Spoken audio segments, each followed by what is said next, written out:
जय हिंद साथियों, स्वागत है आपका हमारे YouTube channel concept with Shashi में। तो इसके पहले जितने वीडियोस थे जो कि एग्ज़ाम की दृष्टि से महत्वपूर्ण थे, हमने कई टॉपिक को क्लियर किया हुआ है, जिसमें कि ओलंपिक से लेकर के बिहार विधानसभा चुनाव से लेकर के संविधान की अनुसूचियों से लेकर के बहुत से टॉपिक को क्लियर किया हुआ है। उसी क्रम में आज हमारा टॉपिक है टोक्यो पैरालंपिक, जो कि यहाँ पे उसके बारे में जो भी डिटेल्स है वो देख सकते हैं। तो सबसे पहले जो है 16वां ग्रीष्मकालीन ओलंपिक है, देख सकते हैं। ये 24 अगस्त से लेकर के 5 सितंबर के बीच आयोजित किया गया था। ये भी टोक्यो में ही आयोजित किया गया था, जो कि जापान की राजधानी है। उसके बाद से इसके शुभंकर की बात कर लेते हैं। तो इसके शुभंकर जो थे वो सुमाइटी थे, मतलब सुमाइटी के द्वारा इनको शुरू किया गया था। अगर मोटो की बात कर लेते हैं तो इसका मोटो जो है यूनाइटेड बाई इमोशन। देखिए, इसको कोरिलेट करेंगे तो इमोशन का अर्थ होता है इमोशन, मतलब जो किसी के दुख सुख को एहसास कर सके उसको इमोशन कहा जाता है। तो यूनाइटेड बाई इमोशन यानी कि जो भी दिव्यांगजन या विकलांग व्यक्ति होते हैं उनके प्रति हमें इमोशन होना चाहिए, अर्थात थोड़ा सा उनको मतलब ये है काइंडनेस होनी चाहिए हमारे अंदर। तो ये जो है उसका मोटो क्या है, यूनाइटेड बाई इमोशन। आप उससे इसको कोरिलेट कर सकते हैं। फिर आ जाते हैं कुल देश, यानी कि जो टोक्यो पैरालंपिक है उसमें टोटल कितने देश भाग लिए हैं। तो 162 देश टोटल भाग लिए थे। उसके बाद से बात कर लेते हैं कुल खेल। तो इसमें जो कुल खेलों की संख्या है वो 22 थी। उसके बाद से नीचे आ जाते हैं नए खेल। तो अगर हम बात कर लेते हैं ओलंपिक में, तो ओलंपिक में 5 नए खेल शामिल किए गए थे, जबकि पैरा ओलंपिक में 2 नए खेलों को शामिल किया गया था, जिसमें बैडमिंटन भी है। उसके बाद से ताइक्वाडो जो है कराटे का एक प्रकार होता है, वो भी इस बार नया शामिल किया गया था। तो क्वेश्चन कहीं से बन सकता है, क्वेश्चन ये भी बन सकता है कि बैडमिंटन और ताइक्वाडो जो है मतलब निम्नलिखित में कौन खेल इस बार नया शामिल नहीं किया गया, उस तरह से क्वेश्चन हम लोग बना सकते हैं। उसके बाद से 5 नए देश भी शामिल हुए थे, जो इसके पहले मतलब टोक्यो पैरा ओलंपिक में 5 नए देश इस बार शामिल हुए हैं। और वे 5 देश कौन कौन से, जिसमें कि भारत, मालदीव, पराम्बे, सेंट विंसेंट, उसके बाद से ग्रेनाडिनेस। देखिए, इंपॉर्टेंट इसलिए है कि भारत के पड़ोसी देश भूटान और मालदीव भी कह लेते हैं, पड़ोसी देश तो है ही है, समुद्र से लगा हुआ पड़ोसी देश माना जाता है। तो भूटान और मालदीव, पराम्बे, सेंट विंसेंट और ग्रेनाडिनेस, ये जो 5 देश हैं वो इस बार नए नए शामिल हुए थे। उसके बाद से बात कर लेते हैं कि जब ये आयोजित किया गया था तो मेडल का जो है सर्वाधिक मेडल पाने वाले देश कौन से हैं और अपने भारत की स्थिति क्या रही मेडल पाने के क्रम में। तो सबसे अधिक अगर बात कर लेते हैं तो चाइना है, यानी कि चीन जो है प्रथम स्थान पर रहा 207 मेडल के साथ। यानी कि सर्वाधिक मेडल किसने प्राप्त किया, तो वो चाइना ने प्राप्त किया, जिसमें 207 मेडल। अब देखिए, जो चीन है 207 मेडल में 96 जो है गोल्ड मेडल, और उसके बाद से देख सकते हैं 60 जो है वो सिल्वर मेडल। उसके बाद से देख सकते हैं 51 जो है वो कांस्य पदक, यानी कि 96 जो है स्वर्ण, उसके बाद से 60 जो है वो रजत, उसके बाद से 51 जो है वो कांस्य पदक, अर्थात टोटल मिलाकर के 207 पदक चाइना ने जीता था। अगर 2 नंबर की बात कर लेते हैं तो वो इंग्लैंड, आप यहाँ से देख सकते हैं, ब्रिटेन अर्थात इंग्लैंड कह लीजिए 124 पदक, सबसे अधिक तो 207 चाइना, 124 इंग्लैंड, उसके बाद से अमेरिका आ जाता है। यहाँ से देख सकते हैं 124 इंग्लैंड, उसमें क्या है 41 जो है वो स्वर्ण है, 38 जो है आप यहाँ से देख सकते हैं 38 जो है वो रजत पदक है, सिल्वर मेडल है। उसके बाद 45 जो है वो कांस्य पदक है। उसके बाद अमेरिका की बात कर लेते हैं तो अमेरिका में 104 मेडल टोटल उन्होंने जीता, अमेरिका जो है 104 मेडल जीता था, जिसमें कि देख सकते हैं 37 जो है वो स्वर्ण पदक है, 36 जो है वो रजत पदक है, उसके बाद से 31 जो है वो कांस्य पदक है। अगर बात कर लेते हैं भारत की स्थिति का, तो भारत की स्थिति जो है वो 24वां है। अगर जहाँ ओलंपिक की बात किया जाए तो ओलंपिक में 48वां है 7 मेडल के साथ, जबकि यहाँ देख सकते हैं 19 मेडल के साथ उसका जो क्रम है, जीतने का क्रम जो है वो 24वें नंबर पे है, जिसमें देख सकते हैं 5 जो है वो गोल्ड मेडल है, 8 की बात कर लेते हैं तो रजत पदक है, उसके बाद से 6 की बात कर लेते हैं तो वो कांस्य पदक है। आप देख सकते हैं 5 और 8 13 और 6 19, यानी कि टोटल पदक जो है 19 हो चुके हैं। उसके बाद से कुल खिलाड़ी यानी कि भारत की तरफ से कितने खिलाड़ी भाग लिए थे, तो भारत की तरफ से 54 खिलाड़ी भाग लिए थे, जिसमें कि 40 जो थे वो मेल थे, जबकि 14 जो थे वो फीमेल थी। आप यहाँ से देख सकते हैं 40 मेल 14 फीमेल। तो देखिए, क्वेश्चन बन सकता है, चूंकि महिला की संख्याओं और पुरुष की संख्या के साथ क्वेश्चन तो बन ही सकता है, जरा यहाँ देख लेंगे, इंपॉर्टेंट बनता है।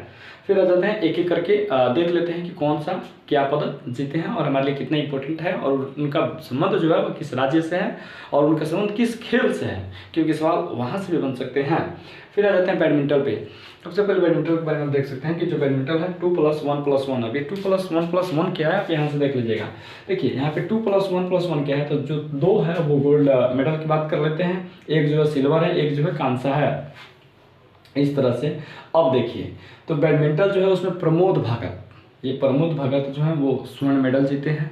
इनका संबंध जो है बिहार से है, वैशाली जिले के रहने वाले हैं। बिहार ऐसा के लिए इंपॉर्टेंट बनता है, बिहार पीसीएस के लिए इंपॉर्टेंट क्वेश्चन बनता है, ठीक है।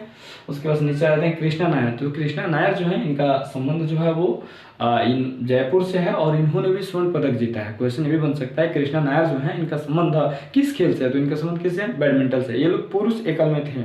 उसके बाद से आ जाते हैं सुहास यतिराज। तो सुहास यतिराज जो है उनका संबंध जो है कर्नाटक राज्य से है। उन्होंने रजत पदक जीता है, सिल्वर मेडल जीता है। फिर नीचे आ जाते हैं मनोज सरकार। तो जो मनोज सरकार है उन्होंने कांस्य पदक जीता है। इनका संबंध उत्तराखंड से है। एक चीज और यहाँ ध्यान देंगे, यहाँ देखिए प्रमोद भगत स्वर्ण पदक, कृष्णा नायर स्वर्ण पदक, यहाँ आप देख सकते हैं 2, यानी कि 1 और 1, 2 यहाँ पे हो गया। फिर देखते हैं 1 यानी कि रजत। तो आप यहाँ से देख सकते हैं सुहास यतिराज जो कि कर्नाटक से है, इनका संबंध बैडमिंटन से है और इन्होंने एक यहाँ से आप देख सकते हैं यानी कि रजत पदक, एक कांस्य पदक, एक यहाँ से कांस्य पदक, यानी कि बैडमिंटन से टोटल भारत के लिए 4 पदक मिले थे टोक्यो पैरा ओलंपिक में। और फिर नीचे आ जाते हैं निशानेबाजी। तो निशानेबाजी में देख सकते हैं 2 + 1 + 2 अर्थात 2 गोल्ड, 1 सिल्वर और 2 कांस्य पदक, यानी कि टोटल 5 मिले थे, जिसमें अवनी लेखरा। अब अवनी लेखरा के बारे में देख लेते हैं। तो जो अवनी लेखरा है वो स्वर्ण प्लस कांस्य पदक यानी 2-2 पदक जीती हैं। साथ ही साथ टोक्यो पैरा ओलंपिक, या ऐसे कह लीजिए कि कोई भी पैरा ओलंपिक में मेडल जीतने वाली प्रथम भारतीय महिला कौन है, तो अवनी लेखरा है। अब इसका हम डिस्क्रिप्शन देंगे आपको, बस थोड़ा सा देखिए, डिस्क्राइब करेंगे। इनका संबंध कहाँ से, जयपुर से। देखिए अगर क्वेश्चन बने कि ओलंपिक में कोई पदक जीतने वाली प्रथम महिला, तो वो होगा कर्णम मल्लेश्वरी, और उनका संबंध किससे था, भारोत्तोलन से था। अभी हाल ही में दिल्ली सरकार ने कर्णम मल्लेश्वरी को, एक दिल्ली का खेल विश्वविद्यालय है जिसका वीसी यानी वाइस चांसलर जो होता है वो नियुक्त किया गया है। उसके बाद से अगर क्वेश्चन आ जाए कि मतलब सबसे पहले ओलंपिक में, किसी भी ओलंपिक में, चाहे मतलब भारत के लिए कोई पदक जीतने वाली महिला, तो वो हो जाएगी कर्णम मल्लेश्वरी। और जब सवाल बने कि पैरा ओलंपिक में कोई मेडल जीतने वाली प्रथम महिला, तो वो हो जाएगा अवनी लेखरा। यहाँ चीज़ों को थोड़ा सा ध्यान रखिएगा। फिर यहाँ से देख सकते हैं, और इन्होंने एक नहीं 2-2 पदक एक साथ ही जीत लिया। इनका संबंध जो है जयपुर राजस्थान से है। प्रथम महिला विजेता होंगी पैरा ओलंपिक की जिन्होंने भारत के लिए कोई पदक जीता है, कोई क्या स्वर्ण और कांस्य 2-2 पदक जीता है। उसके बाद से मनीष नरवाल। तो जो मनीष नरवाल हैं इनका भी संबंध निशानेबाजी से है। ये हरियाणा के रहने वाले हैं। इन्होंने भी यहाँ से देख सकते हैं 1, अर्थात इन्होंने सिल्वर कॉइन जो है, सिल्वर कॉइन नहीं बोलेंगे, सिल्वर मेडल बोलेंगे, सिल्वर मेडल इन्होंने जीता। उसके बाद से आप देख सकते हैं, आप यहाँ से देख सकते हैं स्वर्ण, चूंकि 2 है ना, तो एक स्वर्ण ये। उसके बाद से आप देख सकते हैं सिंधराज अघाना, ये हरियाणा के रहने वाले हैं और इन्होंने रजत प्लस कांस्य एक पदक जीता। तो रजत वाला एक ही है और कांस्य वाला एक ही है, और इनका कांस्य 2 यहाँ से कांस्य भी हो गया। तो इस तरह से जो सिंधराज अघाना है इन्होंने भी एक रजत और एक कांस्य पदक जीता है, ये भी महिला है। तो ये भी इंपॉर्टेंट बनता है क्योंकि महिला होने के साथ साथ इन्होंने फिर 2 पदक इन्होंने भी जीता है, तो ये काफ़ी इंपॉर्टेंट है। अब आ जाते हैं जेवलिन थ्रो, क्योंकि नीरज चोपड़ा तो इस बार काफ़ी वो अपना कर्तव्य दिखाए, जिस कारण से जेवलिन थ्रो चर्चा में है। तो शायद जेवलिन थ्रो से सवाल बनने के चांसेस ज़्यादा है। तो यहाँ पे देख लेते हैं 1 + 1 + 1 अर्थात कि 1 स्वर्ण, 1 सिल्वर और 1 कांस्य पदक 3 तरह के जीते गए हैं। इसमें देख लेते हैं सुमित अंतिम स्वर्ण पदक, उसके बाद देवेंद्र झाझरिया रजत पदक, उसके बाद सुंदर सिंह गुर्जर कांस्य पदक, अर्थात ये जो है एक एक पदक जीत चुके हैं। अब देखिए इसमें हमें याद ये करना है क्योंकि क्वेश्चन बन सकता है अगर दे दे कि सुमित अंतिम का संबंध किस खेल से है, तो ये हमारे लिए महत्वपूर्ण है और ये लोग भारत के लिए इस बार काफ़ी अच्छा भी किए हैं। तो सवाल बनेगा, इसीलिए हमको इन चीज़ों को अपने मस्तिष्क में बैठाना होगा। देखिए हमने कई पुस्तकों से इन सभी प्रश्नों का संकलन किया है ताकि आपको कम समय में ऐसी चीज़ें प्रोवाइड कराई जाए ताकि आपकी तैयारी बेस्ट से बेस्ट हो सके।